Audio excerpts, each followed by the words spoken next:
Hello, my dear students. Welcome to our Easy Class YouTube channel. So ಇವತ್ತು SSLC Kannada ಮೀಡಿಯಂದಲ್ಲಿ ವಿದ್ಯುತ್ ಶಕ್ತಿ chapter ನಲ್ಲಿ ಬರುವಂತಹ ಲೆಕ್ಕಗಳನ್ನ solve ಮಾಡ್ತೀನಿ. ಸೊ ಫಸ್ಟ್ ಏನಿದೆ ಪ್ರಶ್ನೆ ನೋಡೋಣ. ವಿದ್ಯುತ್ ಬಲ್ಬ್ನ ತಂತಿಯ ಮೂಲಕ, ಓಕೆ, ಒಂದು ಬಲ್ಬ್ ಇದೆ, ಆ ತಂತಿ ಯಾವ್ದಾಗಿರುತ್ತೆ? ಟಂಗ್ಸ್ಟನ್ ತಂತಿ ಆಗಿರುತ್ತೆ. ಓಕೆ, ಆ ತಂತಿಯ ಮೂಲಕ 0.5 ಅಂಪಿಯರ್ ಏನು? ಸೊ ಕೊಟ್ಟಿರ್ತಕ್ಕಂಥ ವಿದ್ಯುತ್ ಪ್ರವಾಹ ಎಷ್ಟಿದೆ? 0.5 ಅಂಪಿಯರ್ ವಿದ್ಯುತ್ ಪ್ರವಾಹವು 10 ನಿಮಿಷಗಳ ಕಾಲ, ಎಷ್ಟು ನಿಮಿಷಗಳ ಕಾಲ? 10 ನಿಮಿಷಗಳ ಕಾಲ ಪ್ರವಹಿಸುತ್ತದೆ. ಆಗ ವಿದ್ಯುತ್ ಮಂಡಲದಲ್ಲಿ ಪ್ರವಹಿಸಿದ ವಿದ್ಯುದಾವೇಶಗಳ ಪ್ರಮಾಣವನ್ನು ಕಂಡುಹಿಡಿಯಲು ಕೇಳ್ತಾರೆ. ಓಕೆ, ಸೊ ನಾವು ಕೊಟ್ಟಿರ್ತಕ್ಕಂಥ ಡಾಟಾಗಳನ್ನ ಮೊದಲು ಬರೆದುಕೊಳ್ಳೋಣ. ಒಂದೇದು ಏನ್ ಕೊಟ್ಟಾರ? ವಿದ್ಯುತ್ ಪ್ರವಾಹ.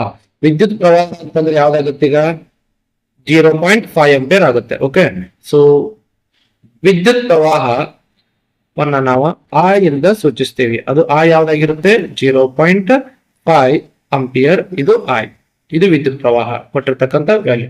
ಆಮೇಲೆ ಟೈಮ್ ಕೊಟ್ಟಾರ. ಎಷ್ಟು ಟೈಮ್? 10 ನಿಮಿಷಗಳ ಕಾಲ ಇದೆ, 10 ನಿಮಿಷ. ಓಕೆ, ಈಗ ವಿದ್ಯುದಾವೇಶಗಳ ಪ್ರಮಾಣವನ್ನು ಕಂಡುಹಿಡಿಯಲು ಹೇಳಿದ್ದಾರೆ. ವಿದ್ಯುದಾವೇಶಗಳು ಅಂತಂದ್ರೆ ಏನು? ಕ್ಯೂ. ಸೊ ಕ್ಯೂ ಏನಾಗಿದೆ? ಈಗ ಕ್ವಶನ್ ಮಾರ್ಕ್ ಆಗಿದೆ. ಹಾಗಾದ್ರೆ ನಮಗೆ ವಿದ್ಯುತ್ ಪ್ರವಾಹ ಅಂತಂದ್ರೆ ಏನಿದೆ? ವಿದ್ಯುತ್ ಪ್ರವಾಹ ಅಂತ ಅಂದ್ರೆ ವಿದ್ಯುದಾವೇಶಗಳ ದರ ಅಂತ ಬರ್ತದ. ವಿದ್ಯುದಾವೇಶಗಳ ದರ ಅಂದ್ರೆ ಏನು? ಟೈಮ್. ಈ ವಿದ್ಯುದಾವೇಶಗಳು ಯಾವ ಎಷ್ಟು ಸಮಯದಲ್ಲಿ ಪ್ರವಹಿಸುತ್ತವೆ ಅವಾಗ ವಿದ್ಯುತ್ ಪ್ರವಾಹ ಬರುವುದಕ್ಕೆ ವಿದ್ಯುತ್ ಪ್ರವಾಹ ಅಂತ ಹೇಳ್ತೀವಿ. ಓಕೆ, ಈಗ ಕ್ಯೂ ವಿದ್ಯುತ್ ಆವೇಶ ಇದೆ. ಇದನ್ನ ಕ್ವಶನ್ ಮಾರ್ಕ್ ಇದಾದ್ಮೇಲೆ ನಾವು ಕ್ಯೂ ನ ಇಲ್ಲಿ ಇಟ್ಕೊಂಡ ಟಿ ನ ಈ ಸೈಡ್ಗೆ ಕಳ್ಸೋಣ. ಮೀನ್ಸ್ ಐ ಇಂಟು ಏನಾಗುತ್ತೆ? ಟಿ ಅಂತ ಆಗುತ್ತೆ. ಓಕೆ, ಈಗ ವಿದ್ಯುದಾವೇಶ ಕಂಡುಹಿಡಿಯಲು ನಮಗೆ ಸೂತ್ರ ಸಿಕ್ತು. ಈಗ ಆ ಏನ್ ಕೊಟ್ಟಿದ್ದಾರೆ? ಎಷ್ಟು ಕೊಟ್ಟಿದ್ದಾರೆ? 0.5 ಇದೆ. ಇದು 0.5 ಅಂಪಿಯರ್. ಬಟ್ ಟೈಮ್ ನೋಡಿ, ಟೈಮ್ ಎದ್ರಲ್ಲಿ ಇದು ನಿಮಿಷಗಳಲ್ಲಿ ಕೊಟ್ಟಿದ್ದಾನೆ. ಆಗ ನಾವು ಯಾವಾಗಲೂ SI ಏಕಮಾನದ ಪ್ರಕಾರ ಸಮಯವನ್ನು ಸೆಕೆಂಡ್ಗಳಲ್ಲಿ ತೆಗೆದುಕೊಳ್ಳಬೇಕು. ಹಾಗಾದ್ರೆ ಈಗ 10 ನಿಮಿಷ ಕೊಟ್ಟಿರುವುದನ್ನ ಸೆಕೆಂಡ್ಗಳಲ್ಲಿ ಮಾಡಲು 60 ಸೆಕೆಂಡ್ ಇಂದ ಗುಣಾಕಾರ ಮಾಡಬೇಕಾಗತ್ತೆ. 10 ಇಂಟು 60 ಮಾಡಿದಾಗ ಎಷ್ಟಾಯ್ತು? 600 ಸೆಕೆಂಡ್ಗಳು. ಹಾಗಾದರೆ ಸೊ ಟೈಮ್ ಎಷ್ಟಾಗುತ್ತೆ? ಸಮಯ 600 ಇಲ್ಲಿ ಬರೆದುಕೊಳ್ಳೋಣ. ಓಕೆ, ಹಾಗಾದ್ರೆ 0.5 ಇಂಟು 600 ಆಯ್ತು. ಈಗ 0.5 ಅಂತ ಅಂದ್ರೆ ಇದನ್ನ 5/10 ಅಂತ ಬರೆದುಕೊಳ್ಳೋಣ. ಆಮೇಲೆ 600ರಿಂದ ಗುಣಾಕಾರ ಮಾಡೋಣ. ಓಕೆ, ಈ ಜೀರೋ ಏನಾಯ್ತು? ಕ್ಯಾನ್ಸಲ್ ಆಗಿ ಹೋಯ್ತು. ಸೊ ಕ್ಯೂ 5 6 ಎಷ್ಟಾಗುತ್ತೆ? 30. ಹಾಗಾದ್ರೆ ಇಲ್ಲೊಂದು 0 ಇದೆ. ಸೊ ಹಾಗಾದ್ರೆ ವಿದ್ಯುತ್ ಆವೇಶಗಳ ಪ್ರಮಾಣ ಎಷ್ಟಿದೆ? ಹಾಗಾದ್ರೆ 300 ಕೂಲಂ. ಕೂಲಂ ಏನಿದು? ವಿದ್ಯುತ್ ಆವೇಶಗಳ SI ಅಳತೆಯ ಮಾನ ಆಗಿರುತ್ತೆ. ಅದಕ್ಕಾಗಿ ಸೊ ವಿದ್ಯುತ್ ಆವೇಶಗಳ ಪ್ರಮಾಣ ಎಷ್ಟಾಯ್ತು? 300 ಕೂಲಂ. ಸೊ ಇಲ್ಲಿ ಮಾಡ್ಬೇಕಾಗಿರುವಂತ ಮೇನ್ ವರ್ಕ್ ಯಾವ್ದಪ್ಪ ಅಂತಂದ್ರೆ ಸಮಯ. ಅಂದ್ರೆ ಅವ್ರು ಕೊಟ್ಟಿರ್ತಕ್ಕಂಥ ಸಮಯ ಎದರಲ್ಲಿದೆ? ನಿಮಿಷಗಳಲ್ಲಿದೆ. ಅದನ್ನ ನಾವು ಸೆಕೆಂಡ್ಗಳಲ್ಲಿ ಕನ್ವರ್ಟ್ ಮಾಡ್ಕೊಳ್ಬೇಕು. ಆಮೇಲೆ ವಿದ್ಯುತ್ ಆವೇಶಗಳನ್ನ ಕಂಡುಹಿಡಿಯಲು ಸೂತ್ರವನ್ನ ನಾವು ಈ ಸೂತ್ರದಿಂದ I=Q/T ಅಂತ ಅದನ್ನ ಚೇಂಜ್ ಮಾಡ್ಕೊಂಡು I/T ಮಾಡ್ಕೊಂಡಾಗ ಮಲ್ಟಿಪ್ಲೈ ಮಾಡ್ಕೊಂಡಾಗ ಬರೋದು ಆನ್ಸರ್ ಯಾವ್ದಾಗಿರುತ್ತೆ? ವಿದ್ಯುತ್ ಆವೇಶಗಳು. ಓಕೆ, ಸೊ ಇನ್ನೂ ಒಂದು ಪ್ರಶ್ನೆ ಇದೆ.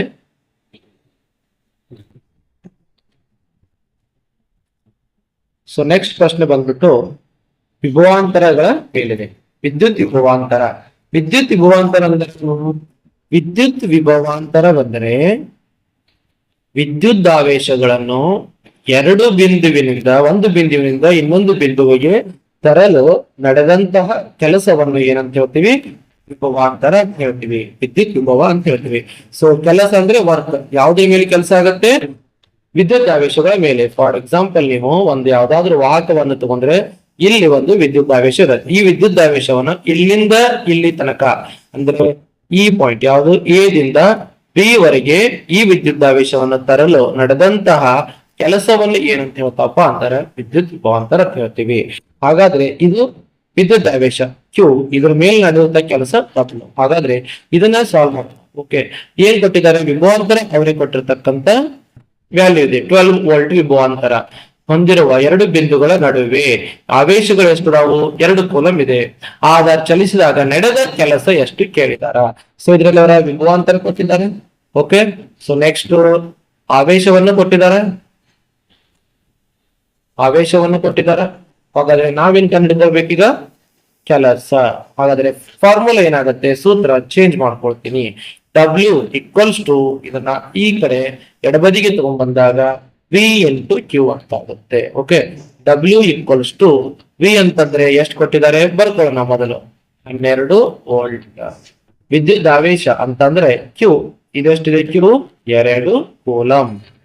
ಕೆಲಸ W ಏನಾಯ್ತಿದ ಕ್ವಶನ್ ಮಾರ್ಕ್ ಆಯ್ತು. ಹಾಗಾದ್ರೆ V ಅಂತಂದ್ರೆ 12 ಬರೆದುಕೊಳ್ಳೋಣ, Q ಅಂತಂದ್ರೆ 2 ಬರೆದುಕೊಳ್ಳೋಣ. ಹಾಗಾದ್ರೆ W ಈಕ್ವಲ್ಸ್ ಟು ಎಷ್ಟಾಗತ್ತೆ, 2 24 ಜೂಲ್. ಜೂಲ್ ಇದು ಕೆಲಸದ SI ಏಕಮಾನ ಆಗಿರೋದ್ರಿಂದ ನೀವು ಜೂಲ್ ನಲ್ಲಿ ಆನ್ಸರ್ ಇಡಬೇಕು. ಸೊ ಇದು ವಿದ್ವಾಂತರಕ್ಕೆ ಸಂಬಂಧಿಸಿದ ಒಂದು ಪ್ರಶ್ನೆಯಾಗಿದೆ.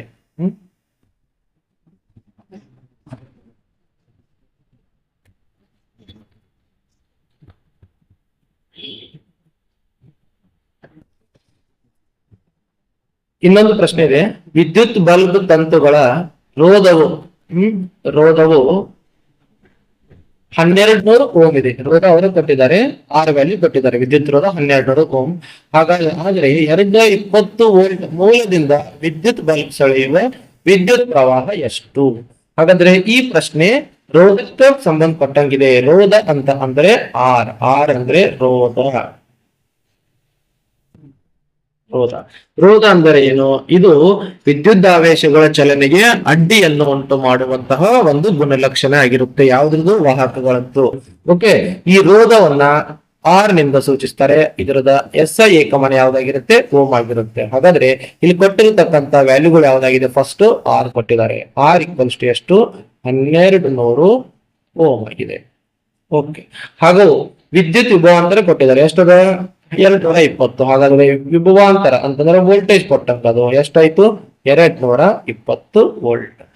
ಸೆಳೆಯುವ ವಿದ್ಯುತ್ ಪ್ರವಾಹ ಎಷ್ಟು ಅಂತ ಕೇಳ್ತಾ ಇದ್ದಾರೆ. ಓಕೆ, ಈ ವಿದ್ಯುತ್ ಪ್ರವಾಹವನ್ನು ನಾವು ಕಂಡುಹಿಡಿಯಲು ಯಾವ್ದು ಫಾರ್ಮುಲಾ ಯೂಸ್ ಮಾಡೋಣಪ್ಪ ಅಂತಂದ್ರೆ ಓಮ್ಸ್ ಲಾನ್ ಅಥವಾ ಓಮ್ನ ನಿಯಮವನ್ನ ಬಳಸ್ಕೊಳ್ಳೋಣ. ಓಕೆ, ಓಮ್ನ ನಿಯಮ ಏನು ಹೇಳುತ್ತೆ?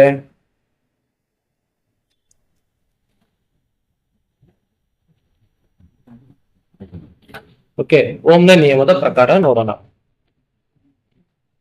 ಓಮ್ನ ನಿಯಮದ ಪ್ರಕಾರ ವಿದ್ಯುತ್ ವಿಭವಾಂತರವು ವಿದ್ಯುತ್ ಪ್ರವಾಹಕ್ಕೆ ನೇರ ಅನುಪಾತದಲ್ಲಿ ಇರುತ್ತದೆ. V ಈಕ್ವಲ್ಸ್ ಟು ಏನಂತ ಬರಿತೀವಿ? IR. ಈಗ ಈ ಒಂದು ಸೂತ್ರದಲ್ಲಿ ನಮಗೇನ್ ಕೇಳಿದ್ದಾರೆ? ವಿದ್ಯುತ್ ಪ್ರವಾಹ ಎಷ್ಟು ಅಂತ ಕೇಳಿದ್ದಾರೆ. ಹಾಗಾದ್ರೆ ನಮಗೇನ್ ಬೇಕು? I ಬೇಕು. ಹಾಗಾದ್ರೆ ನಾವು ಈ ಸೂತ್ರನ V/R ಈಕ್ವಲ್ಸ್ ಟು I ಅಂತ ಬರೆದುಕೊಳ್ಳೋಣ. So I equals to V ಅಂತಂದ್ರೆ 220 ಕೊಟ್ಟಿರುವಂತಹ ವಿದ್ಯುತ್ ವಿಭವಾಂತರ ಅಥವಾ ವೋಲ್ಟೇಜ್ ಆಗಿರುತ್ತೆ. R ಅಂತಂದ್ರೆ 1200 ಓಮ್. 1200 ಓಮ್ ಆಗಿದೆ. ಓಕೆ, ಸೊ ಇದನ್ನ ಕ್ಯಾನ್ಸಲ್ ಮಾಡಿದ್ರೆ ಉಳಿತದೇನು?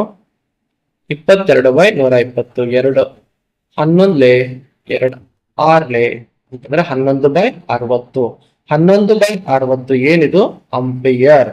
ಸೊ 11/60 ಇದು ವಿದ್ಯುತ್ ಪ್ರವಾಹ. ಸೊ ಇದರಲ್ಲಿ ಹರಿಯುವಂತಹ ವಿದ್ಯುತ್ ಪ್ರವಾಹ ಆಗಿದೆ 11/60. ಸೊ ನೀವು ಇದನ್ನ ಡೆಸಿಮಲ್ ನಲ್ಲಿ ಕೂಡ ಇಡಬಹುದು. ಡೆಸಿಮಲ್ ನಲ್ಲಿ ಇಡೋಕೆ ಏನ್ ಮಾಡೋಣ? ಸೊ 11/60 ಭಾಗಾಕಾರ ಮಾಡೋಣ. ಓಕೆ, ಒಂದು ಪಾಯಿಂಟ್ ಕೊಟ್ಟು ಇದನ್ನ 110 ಮಾಡೋಣ. ಸೊ 60 ಮಧ್ಯೆಯಲ್ಲಿ 110 ಇಲ್ಲ, 120 ಇದೆಲ್ಲ. ಸೊ ಅದಕ್ಕೆ 61 60 ತಗೋಣ.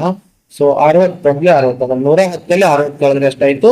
50 ಆಯ್ತು. ಸೊ 50 ಇಲ್ಲ, ಸೊ ಇನ್ನೊಂದು 0ನ ತಗೊಳ್ಳೋಣ. ಹಾಗಾದ್ರೆ ಎಷ್ಟಾಯ್ತು?